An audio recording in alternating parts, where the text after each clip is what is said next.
The boys. Coming off of an episode last week that I thought was one of the best in the series. We're back to whatever the one before it was. Now, I will say, episode 6 of The Boys, though the heavens fall, it's definitely not like the worst episode of the show, and I still think I like it more than episode 4 of the season. But this episode definitely brought back some issues that I thought the show was kind of over, and I want to talk about it, because I think it is especially weird to do this late in the series. Now, I want to be completely fair. This episode had some good performances. I think the plot moved in interesting ways, and I can totally see the vision for how this is going to end. There's just a lot of characters this season that are just irritating in a lot of different ways. In ways The Boys has always been irritating, but also even in some new ways that some superhero media is irritating. I want to talk about it. But first, let's talk about the things I liked. Annie and Allfather, that was an interesting moment. I think Allfather's a great character. We should have had him the whole time. This religious evangelical superhero who is using his powers for what he believes is the greater good. I think more at least than Ezekiel, right? Ezekiel seemed like he just wanted to do this so that he could do drugs and be powerful and all that stuff. Whereas I think Allfather really does buy into it more, and he obviously has things that he does that are secret, but I think he would still be religious without them. I don't think this is something he's doing exclusively so that he can stay in power. I think he believes it's important. And at the same time, it's obvious to Annie and everybody else that he's totally sold out. And I would say if there's anything that's the theme of this week's episode, is just characters selling out. And one reason I don't think it's maybe that important is because the biggest sellout of the season is probably Firecracker, who completely turned her back on her religion and got nothing for it except for a statue through the head. But that was last week. So when other characters like the Deep have similar moments here, it's just a little these people are reaping what they've sown. It doesn't feel as, as interesting. But Annie and Allfather I liked. That was a good scene. Another good scene, I really liked the scene between the Legend and Homelander. We'll talk about the Legend generally as a character, but just Paul Reiser. I am a big fan of Paul Reiser. I feel like it's tough because a lot of people probably mostly know him from when he was on Stranger Things, but I've always been a big fan of Eddie Murphy in those Beverly Hills Cop movies. And again, in certain scenes, I think he's really interesting here. And this is one of them where he tells Homelander he feels sorry for Homelander. And we see in that moment it hits emotionally for Homelander in a way that a lot of the rest of the stuff hasn't. And he ends up letting him go. And I think that gets at why, A, this character, Homelander, is just so interesting, but B, someone like the Legend who has seen this all before, who has seen heroes rise, heroes fall, who knew the behind the scenes, you could talk to Homelander with some perspective and say, what you're going through, it's not that uncommon. You're not alone, and it's not necessarily all your fault. It seems like that's really what Homelander wants, is he wants to be pitied. He is powerful. He's always been powerful. And he sees these underdogs and he can't understand them.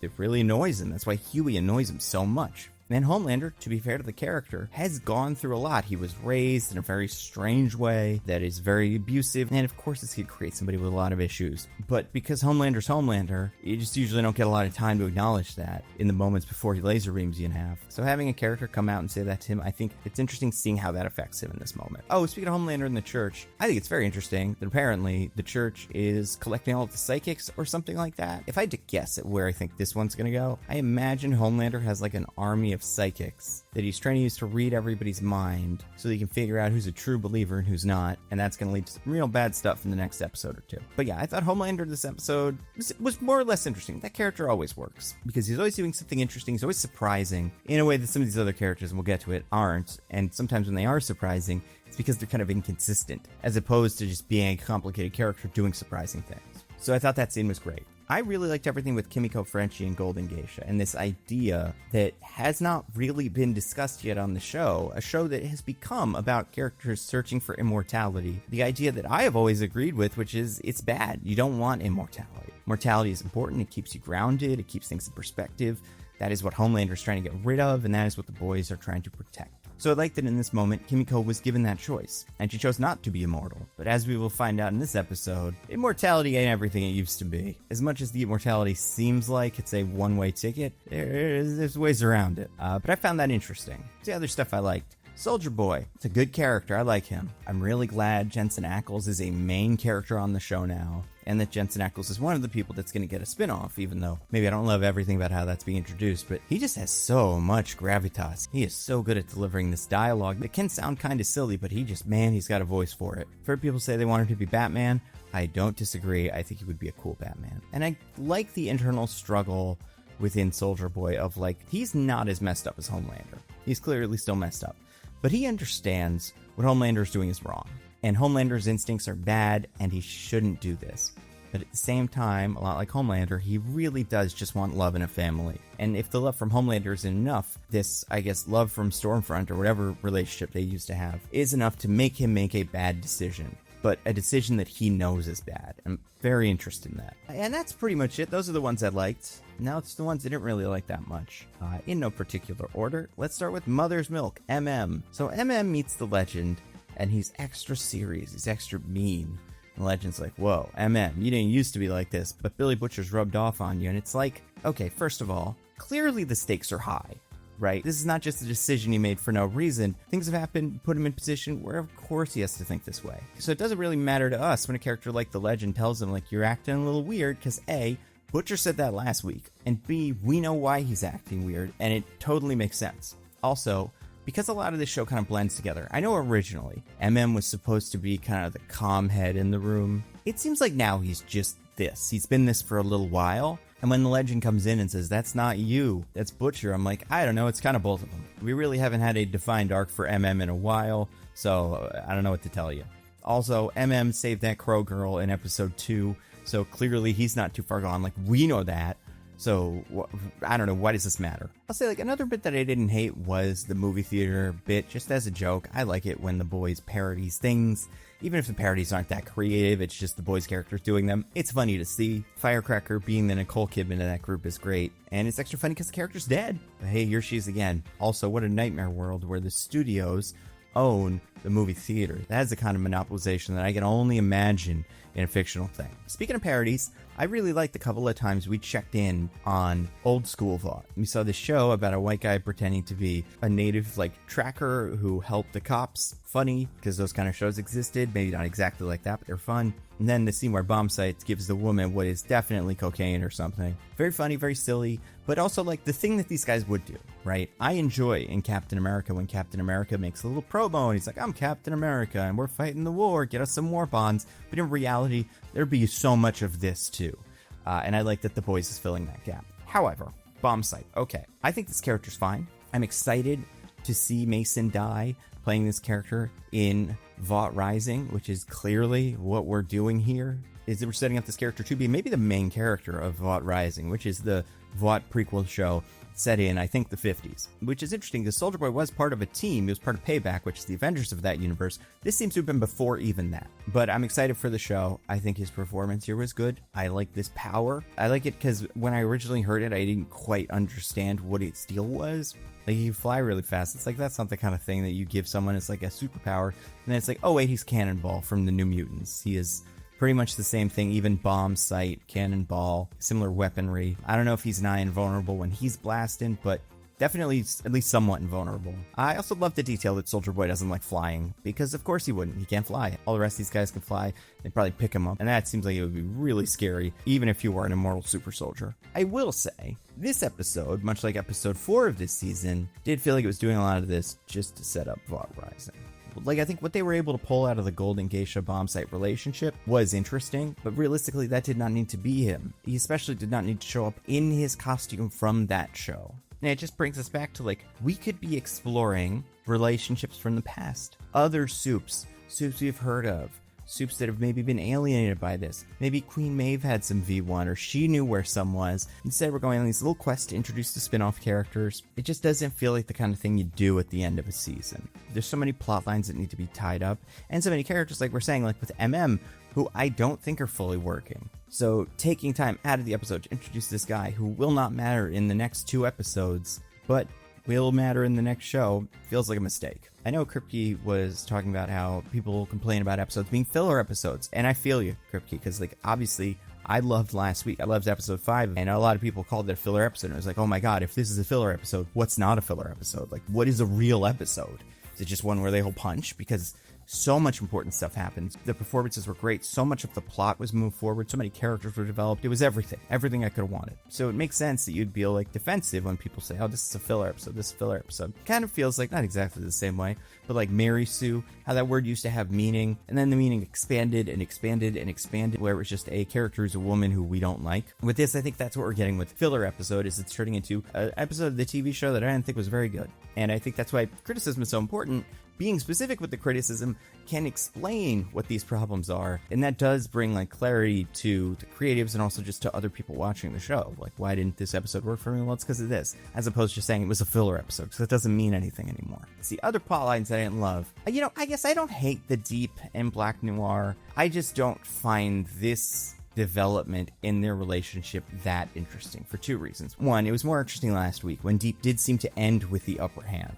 Like, I'm not saying Black Noir needed to make a big heroic sacrifice at the end of the season to kill Deep or something. I guess it's just like, this feels like it could have been in last week's episode, and I would have been fine with that. It doesn't feel like a necessary continuation of that story. And since between the episodes, you kind of lose some of the steam, I think this moment hits better if it is part of the same episode as everything else we've gotten from Black Noir. You know, you couldn't have done this with all of them, but like in Black Noir and Firecracker's case, they both could have had their little episode and then died. And that could have been the thing, is in this episode, all these characters who are going to die, we have to get off the board, but also aren't really fitting into this environment anymore, they're gone. This is their swan song. But that wouldn't work because of other characters that were given parts of the episode that I really liked, but did survive. You know, I think Chase Crawford is great in the show, and I love his silly PSA about how coral is like low-income housing for fish. And I love whenever they over-dramatize him like he was this episode on a beach talking to a dying Billy Big Mouth bass. That's great. The two reasons that I think, looking back, it doesn't really work for me is A, the Deep has already sold his soul many, many, many, many times, to the point where he has made the last sacrifice. Like, he has sold the last shred of humanity. So him doing that in these moments just isn't that surprising or interesting. And B, even if it was, we just did this with Firecracker. We just had a character give up everything they cared about. And frankly, for Firecracker, it seemed more significant than it does for the Deep, because the Deep doesn't have any principles. He likes fish, but he has sold fish out so many times.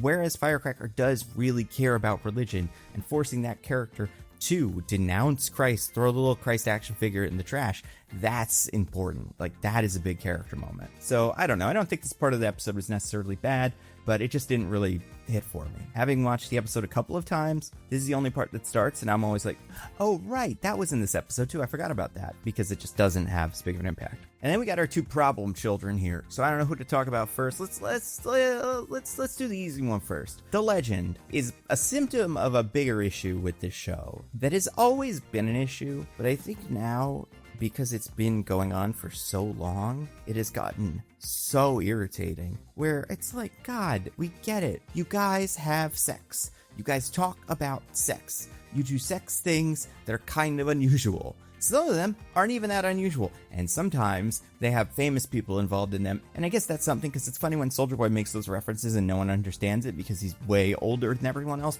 but good lord, every line out of so many characters' mouths is just about dicks or some sexual position, or it's just, I feel stupid being mad at the show for this. Because this has always been what the show has done. The show has always done more of it than I think anybody would want. It always pushed that envelope, right? At least it thought it did. What I think was killing me here is, like, this character is interesting. The Legend is interesting. And just, he's another character who shows up and you're like, oh, what's he gonna say? How's he gonna get on these guys' side? And it's like, he's just gonna say all the same stuff the rest of them say. He's gonna very nonchalantly make a lot of shocking sexual references. And I don't know, maybe it's because I feel like the show's been around for so long that we've heard all of it before, right? In the first season, second season, when someone said or did or showed something, that felt different. Like, if there's a moment where the show not just references some weird sex thing, but shows it and like builds a set for it and a model, and they use explosives or whatever, like that I'm impressed by. At least then it's something. Any show that is R-rated can have a character walk on screen and say all the things that the Legend says in this episode. It is not interesting, and in fact, most of these jokes feel like they've been done before on The Boys, maybe even this season. And it's the eternal kind of struggle with The Boys, is that it's really interesting character drama, fun action, fun comedy, but to get there, you have to dig through this. And it becomes a show where, like, Invincible's is also kind of vulgar. It's very gory for a cartoon. But there's people that I know don't like that I would say stick with it. The show's worth it. I know you might not love it, but it's just part of kind of the vibe of the show. You'll get used to it, and the show is worth it. But with here, it's like, what am I sitting through all the innuendos and everything for? They're not clever, they're not surprising, and they're not new. And I don't know, maybe it's just because we, the audience, have all grown up 7 years since this show is on the air. Maybe it's that politeness in society has become less important and less of a virtue. You have people on cable news shows, and even the President of the United States is constantly cursing. So I don't know, maybe we've gotten tired of it for that reason, or again, maybe it's just we got older.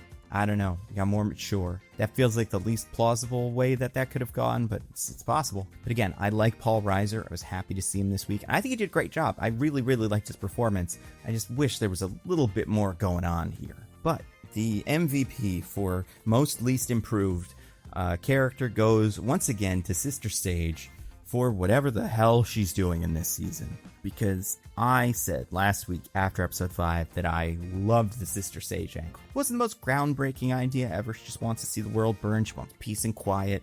She wants the Supes to destroy each other. She wants to keep Homelander from getting immortality because she wants to be rid of him. But she doesn't have a complicated plan. She's not really reading everybody the same way that you might expect. And then in this episode, we find out that actually, she does have kind of a complicated plan. And while I think that is kind of still true, right? Like, I think her plan still was to stop Homelander from getting the V, let one of the other Supes kill Homelander, and then problem solved, hang out in the bunker. Getting there, though, became very stupid this week. And, like, at a level that's not just stupid for Sister Sage, a level that would be dumb for the Deep. We see Ashley come into Sage's office, and Sage tells Bashley the plan, which is I just need you to read one of their minds, either Soldier Boy or Homelander, so we can see where they are and what they want. Because then Sage is going to make some moves. And you go, okay, that's good. That's the kind of thing that this character would want to know. Maybe she wants specific information they're not going to give her. So they play this out with Soldier Boy. What Ashley tells Sage is that it's a complicated relationship between Soldier Boy and Homelander. Soldier Boy is kind of proud of Homelander. They have this weird father-son dynamic that neither of them really wants to acknowledge. But, like, he is genuinely trying to get the V for his son. And then Sage goes, well, all right, then we're going to execute my new plan. This is phase 3, which the last plan only had 2 phases last week. And phase 1A involves sending Homelander and Soldier Boy to the wrong place where they can watch a video that makes them jealous because they're both in love with Clairvoyant, which is kind of interesting, I guess, if we had seen that play out with Soldier Boy, but he's just telling us about it because I'm sure that's something that will get addressed in the spin-off show. So hold that thought. Remember that arc in your head because it will be paid off upon later, maybe. They argue, they split up. Sage finds the boys. Sage says, the boys, I did it. I came up with a great plan. I'm going to get you bomb site. We're going to get rid of this V1. And you need to work with me because otherwise I'll tell them where to find you and they'll kill you. The boys say, all right, that's fine. Do what you gotta do. So she joins their team. She helps them kind of interrogate Golden Geisha and use Golden Geisha as bait to get to bomb site. First of all, does not clock the life alert bracelet, even though it doesn't seem like Sage would want Homelander to be here. Because if she did, I assume she would have called him too. But even more so, when all the Supes get there and have their big fight, and Soldier Boy starts doing the thing where you're like, oh, he's not gonna give him the V. They can't give him the V because he'd be immortal, and that can't be how the show ends, right? But then Soldier Boy does the turn. It's like Clara would have wanted it, so I want you to have the immortality. And Sage genuinely says in the show, oh no, this isn't what I wanted to happen. I didn't think this would happen this way. And it's like, okay, maybe I didn't expect it would happen exactly this way. But you were told when someone read his mind that they have a complicated relationship. This was not something you got from watching their interactions and figuring out exactly what they're thinking at all of these moments. This is information you had Ashley find for you, and you just ignored. If Ashley had said, oh, he hates Homelander, he's not giving him the V. He wants to find it so he can destroy it, but that's it. And he's better at finding it than Homelander. You go, okay, I see Sage's angle, and I see how this is going to fall apart in her face. But Ashley told you that this was going to happen, and then it happens. I could have come up with this plan, Sister Sage.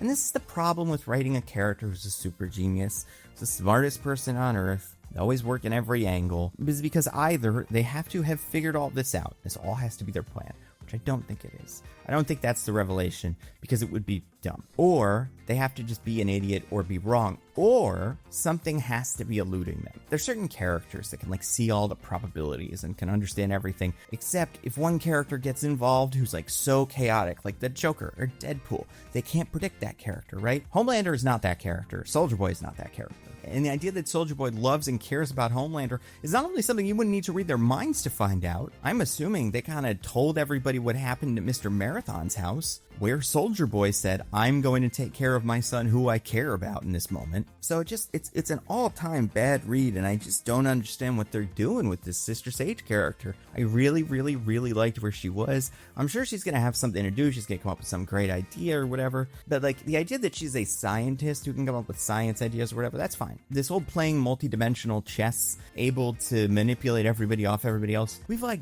barely ever seen her do that, and it just makes me frustrated because we keep coming back to this character. And she's also got a kind of kooky Jeff Goldblum way of speaking because she's like so smart, but she's really not that smart. So everything about this character comes off as fake and unnecessary. You shouldn't be dealing with characters like this late in the game. I think if Sister Sage showed up in season 3, and that was the Sister Sage arc, and she did have a plan, or the point was she didn't have a plan, she was just kind of messing with them or whatever, that would be fine. But that can't be where we are.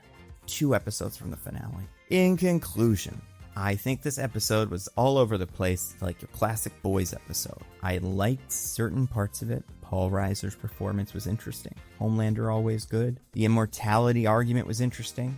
I like watching Soldier Boy, Jensen Ackles, I'm a fan. All the stuff at the church was great, but man, everything with the Deep and Noir, everything with Vought Rising, all the profanity for the sole purpose of shocking us, the audience, and then everything that's going on with Sage felt like real low points for the season. I have faith that the next 2 episodes will be better. I think they will be focused. I think they have to be. And I think things have to happen. And to be fair, Homelander getting the Immortality Serum is a big deal. It would probably be a bigger deal if it didn't happen 5 minutes after another character who had the Immortality Serum got it burned out of him and was turned back into immortal. But still, you know, it is a heightening that I like to see. Really, the big problem is just a lot of these other smaller parts don't seem like they're really fitting together. It's a shame because I like some of these characters a lot. I really, really, really like the Deep. I think the Deep is very funny, and I think Chase Crawford has done a good job of playing him as kind of a goofball, but also as someone you do have to be worried about. Speaking of the Deep, it reminded me of a video I watched recently called Gods of the Deep. It's part of the Gods and Monsters series by Curious Archives. It is about, and it hit so close to home for me, how so much mythology was created based on the idea that there's something scary in the ocean. And this isn't something that comes up in my life that often, but like, man, I'm never going to play Subnautica or anything like that because it's just too, I get freaked out by ocean stuff. And this video explains how things like Lovecraftian monsters or like Godzilla kind of came from that same idea, and I think it's kind of fascinating, and I'm excited to see more of this series. And if you want to watch this series right now, the place you can find it is on this video sponsor, Nebula. Nebula is where you should be watching these. It's the creator-owned subscription streaming service that I helped to create. So basically all my videos, that's Nando V Movies videos, and the Nando Cut videos too, go on Nebula first. You can watch them without ads. You can download them to watch them offline. It is, without a doubt, the best way to watch my videos. And that's not all, because you got exclusive content on Nebula. Like I said, like Tom Nichols' videos. But that's not our only Tom. We also have Tom Scott, who's doing a series called England, where he goes to different counties in England and does an interesting thing, learns about an interesting industry. And in this week's episode, he drives a boat from his childhood that makes him so happy. It's the happiest I've seen a person in a very long time. And episodes of his series, England, go up on Nebula a week early. And Nebula is already a steal at $5 a month, or just $60 a year. But if you go to go.nebula.tv/thenandocut, you can get a year of Nebula for just $30. That is $2.50 a month. It is an amazing deal. Again, go to go.nebula.tv/thenandocut to check it out.